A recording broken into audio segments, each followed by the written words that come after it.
Patrick McAleenan, you own a PR events agency, jaw-dropping.world, Mhm. and are a freelance writer for The Times, Telegraph, Metro, Mr. Porter, Attitude Magazine, and others. Thank you so much for joining me on Decoding Crime in 15 minutes. Thank you, and thank you for having me. It's a pleasure. I say 15 minutes. We'll keep it to under half an hour for sure. Okay. Maybe 15, maybe a little bit longer. Let's get straight into it. I'm going to ask you probably the difficult question first. What's the toughest thing you've ever come up against in your life? What's the biggest challenge you've ever had? And crucially, how did you get through it? Uh, Probably two things. One happened when I was very young, and one happened a couple of years ago. Okay. Um, the first thing was whenever I was 13 and my younger sister died. Oh, wow. She had cystic fibrosis. There's five of us, four boys and one sister. She was in the middle. And so she had been ill since she was young, so in and out of hospital. And she died when she was almost 12. Back then, unfortunately, cystic fibrosis was not as treatable, thankfully, as it is today. Um, so she died, yeah, and she was 18 months younger than me. So that was obviously very traumatic for me, for my family. Um, How did you deal so, with that, Patrick? Then, so you're a 13-year-old boy. God, um, when I was 13, you're full of hormones. There's not real much. Oh God, do you speak to people about that? Do you bury it all? What do you do with something huge like that? well, I mean, I come from thankfully a very close family. Right, Um, but back then, I mean, my parents, we weren't offered counseling or anything like that. So my sister will be gone 40 years next year.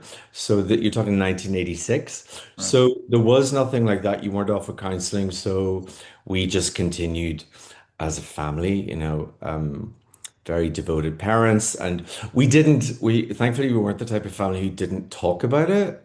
You right, know, my sister has always been talked about, and she's very present in our lives and has been ever since. So there was never a time of don't talk about it. And right, my parents were always very aware of obviously the effect that it would have on us, but you, you really don't know. It plays out in different ways, and it's played out in different ways for the four of us.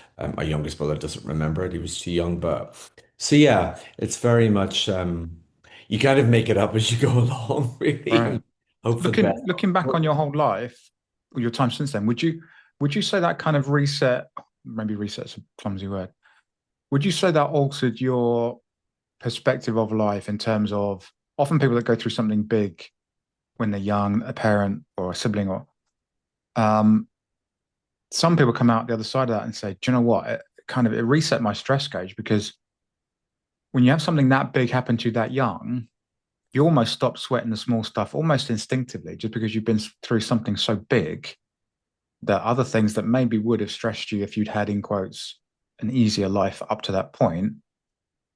Do you think that looking back, that was the case for you or not really? No, I think for me, it was personally. I wouldn't maybe say that for, everybody. It depends on the age you are, I think, whenever it happens. Now, I had always been a pretty probably calm, responsible person because I think you make choices like that whenever you have someone ill in your family. My parents had to go to the hospital a lot. So you kind of want to be more responsible. You don't really want to cause your parents much, you want to be as good as you can possibly be, Yeah. maybe. So it teaches you to be maybe a little bit more grown up. I probably got a bit more grown up quicker than most people my age. Um, and I think I thought more about responsibility, and I was like a good student. I wasn't shy or anything like that, but I certainly didn't cause any bother. And yeah, I think it's sort of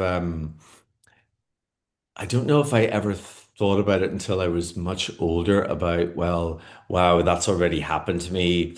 I shouldn't sweat the small stuff because when something like that happens to you quite young, you just like you're not really sure what to do with it really until Mm, you're much older. I mean, I had therapy like much later. I would say when I was 40. right, Um, delayed reaction to something like that. right. So it took a long time to kind of for it to really settle. I probably ignored it for all of that time, really. Yeah. Um, I I think just most, got on with it. yeah, I think most people do. I think we're similar ages, I think. And I certainly think back then in the 80s, 90s, and maybe arguably even more so as a guy, maybe we feel a bit more pressure not to show in quotes weakness or emotion or vulnerability, or it's not the kind of thing you go down the pub and say to your mates, I'm thinking of doing therapy, Les. What do you reckon? No, exactly. Actually, whenever I eventually ended up doing therapy, I was very open about it.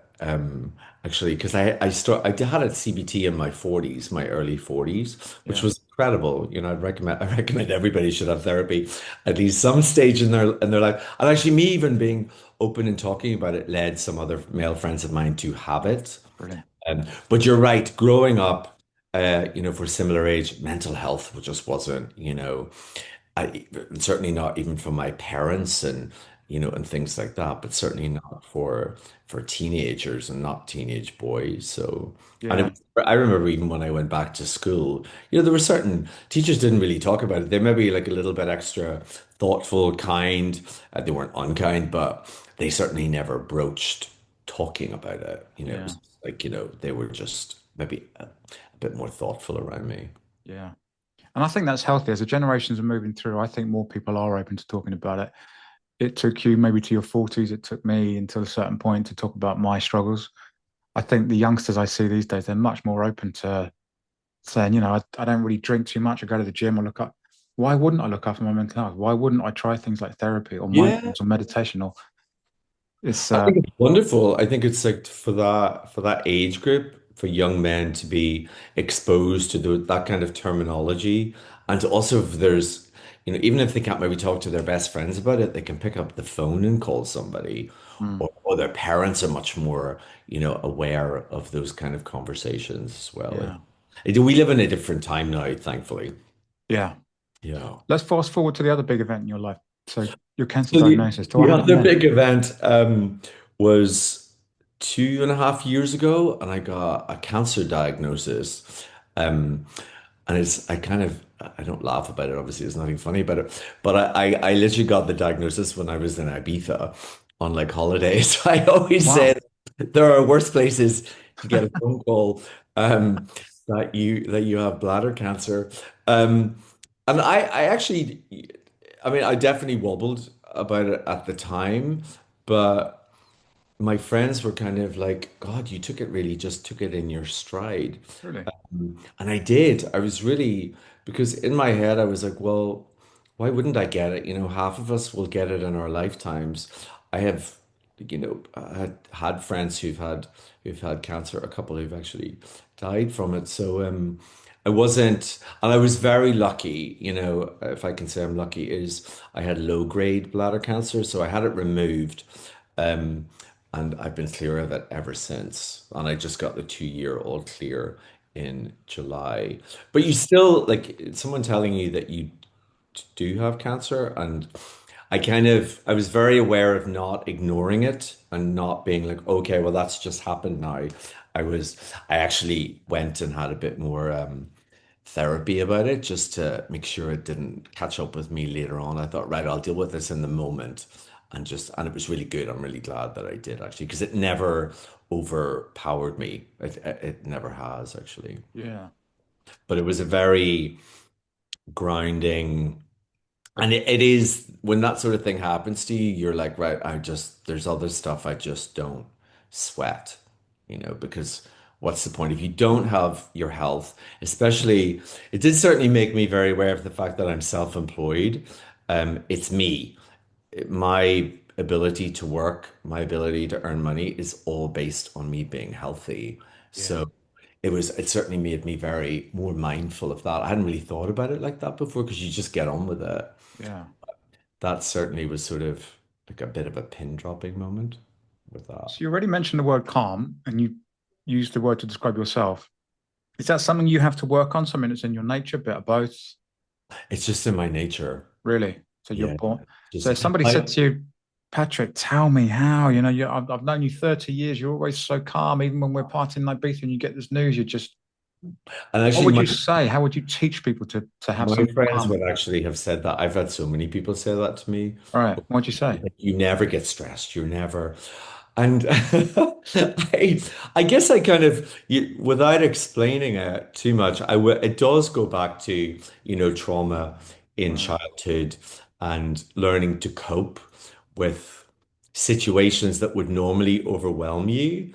Um, and just learning to cope with those kind of things from an early age. I think it kind of set me up. Like my mum would always say, even when I was little, maybe like 5 or 6, I was always the one, my parents, where we lived, all the kids tended to come to our house and I would organize everybody, for games and all that kind of stuff. And my mum was like, you just did it very calmly, be like, you do that and you do that and you do that. And it's, and then my mom always said it's no surprise that you ended up doing events because like really because it was just always in your nature. And Yeah.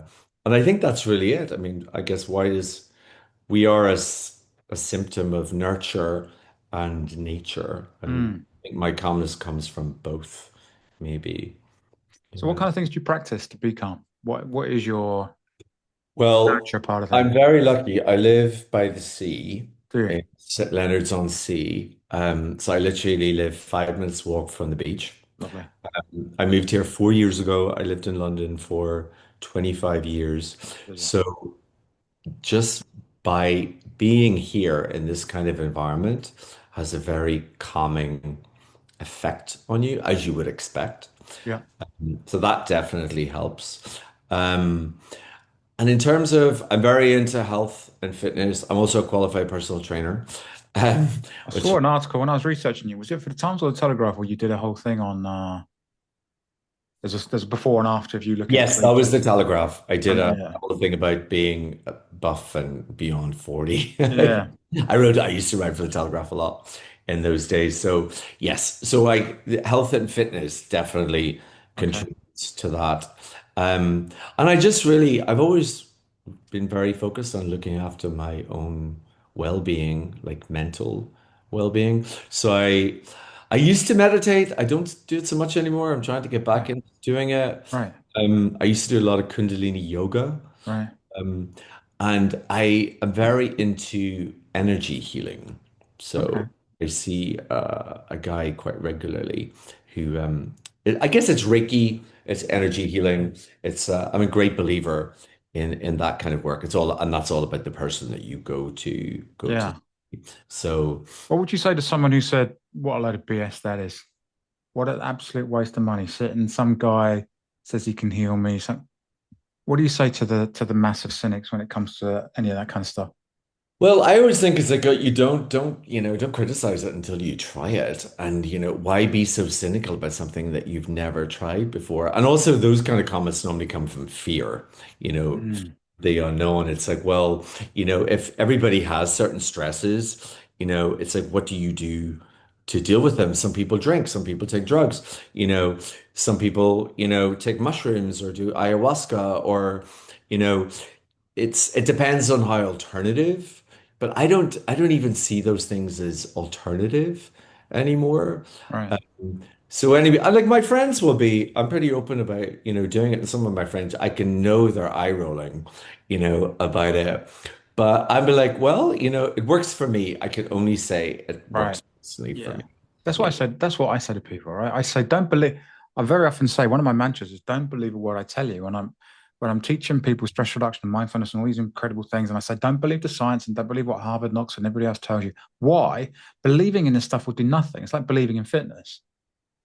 No one got fit by Exactly. listening to a talk on fitness. Nobody gets fit by believing in fitness. It's not like you need the faith to. No. I just say try it and see what's true for you. You're your own laboratory, right, Patrick? Try it. If it gets you something, even if it's a massive placebo, if you're still getting the results you want and feel good for you, fill your boots. The older I get, I'm so much less critical and I try and get out of my way so much more. I know nothing. The one thing I know in life is I know nothing. Yes, and that is a good place to be. Yeah, I think so. I agree. I agree because it's if it works for the person, And you're right, it's not, I don't, if anybody tries to belittle it, I'd be like, well, that says more about you than it does about me. And that's Mm. normally, it's about fear. I'm like, Yes. why not try these things? We're all made of energy. Yeah. For someone to be Mm. like, what do you think you're made of? Yeah. You know, it's energy. And if somebody, and I've had some life-changing experiences through working with this particular guy and someone I worked with before, like really fundamental changes Yeah. to, I've seen it work, like work really, really Yeah. for me. I think that's very observant that there's fear buried underneath there. Fear will be at the heart of that. You're right. And it could well manifest in anger as well. So if you look underneath anger for most people, most of the time is fear. What people get angry, but you've got to look quite deeply sometimes. But you're right. If somebody's very, there's a great sort of Ricky Gervais um, sketch when he talks about people following him on social media and then slagging him off and slagging off everything he does. And he's kind of like, you followed me. Like Yeah, this is you optional, right? And he describes about, he said exactly. that's the equivalent of someone going into a town centre and seeing a sign that says guitar lessons and ringing the number and saying, I don't even want guitar lessons. Don't ring the number in. It's not for you. Just keep going. And so Absolutely. I there's think it you're right. fascinates me. The psychology fascinates me. Often, if I look at myself, what am I getting angry about? What is it underneath that? Always for me, fear. Okay, what am I actually fearful of? If I rubbish something, if I rubbish meditation, what am I scared of? Probably sitting in silence with my own mind. Because what's it going to say? What gremlins are going to come up? Exactly. Yeah. You're afraid of what you might find out about yourself because most of Yeah, the thing that you're criticizing, it's got absolutely nothing to do with that.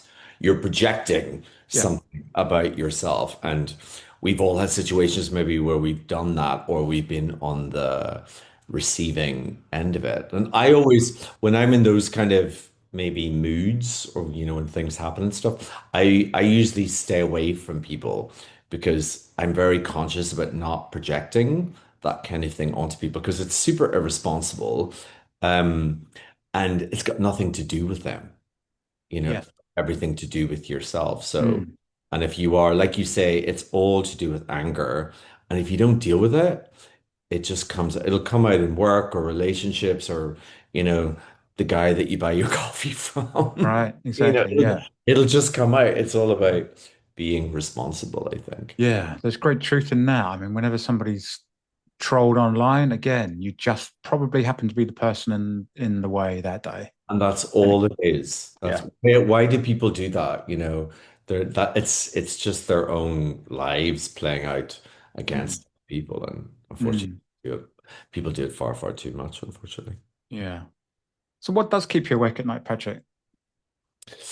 Right, right now, probably because for the first time in like 15 years, I don't have any clients and I don't have any income. Okay. Because I just finished with a client of 12 years, a rum brand back in July.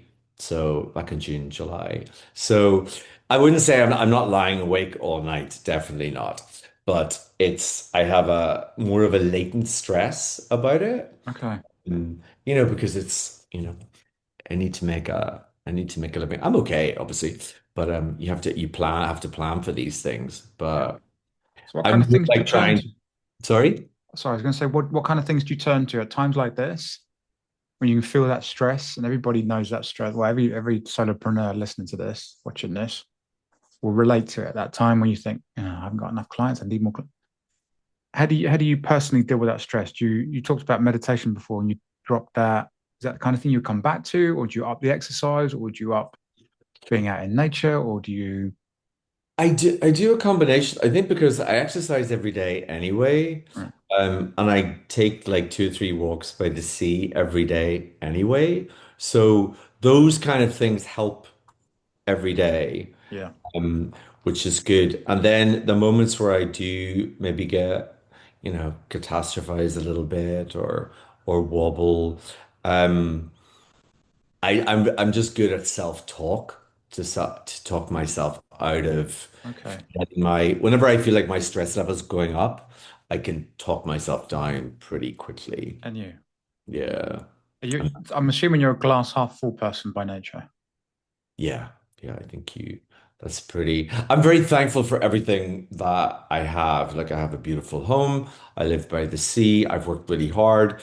I have good health now, which I think is, the main thing. So I kind of remind myself what I do have versus what I don't have, because what I Yeah. do have will probably come anyway. There's no, I have a precedent where things have worked out. So I'm like, why wouldn't it work out now?